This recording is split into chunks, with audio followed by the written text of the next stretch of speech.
Now let me make this last point, and I will stop. As I said, I know you have to go to other places. We are at a time when we are facing three key crises. One of them is that, as I drew it there, the Little Ice Age was an early warning of the fact that we have had our 10 to 12,000 years of warmth, and that the planet will again cool, and it will do so very rapidly, perhaps even in a human lifetime. I know at the moment we are contributing through our pollution of the atmosphere to continuing global warming, but if we think that we can override nature's grand design, we really are more arrogant than we ought to be.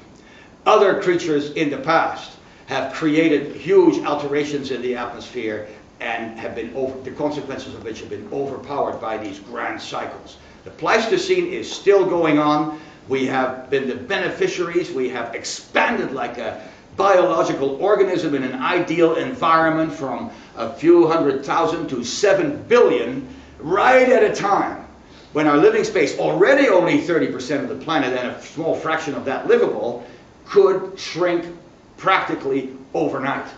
What it means is that we should be preparing not only for oil crises and terrorist crises, but we should be planning also for environmental change that will demand a very different set of talents from us.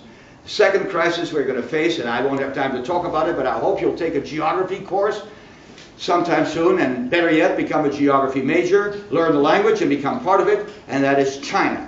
Obviously, when we've long learned to live with terrorism and long learned to live with what's happening in environmental areas, we are going to have to realize that we're in a geopolitical struggle for not supremacy, but for leadership, with a country whose time has finally come. A famous geographer by the name of Halford Mackinder carried my earlier statement about the northward movement of the center of civilization to the logical conclusion, which is that once it reached the Western Europe, it wasn't going to go any farther. You're not going to have a world power in Sweden, Norway, or Finland.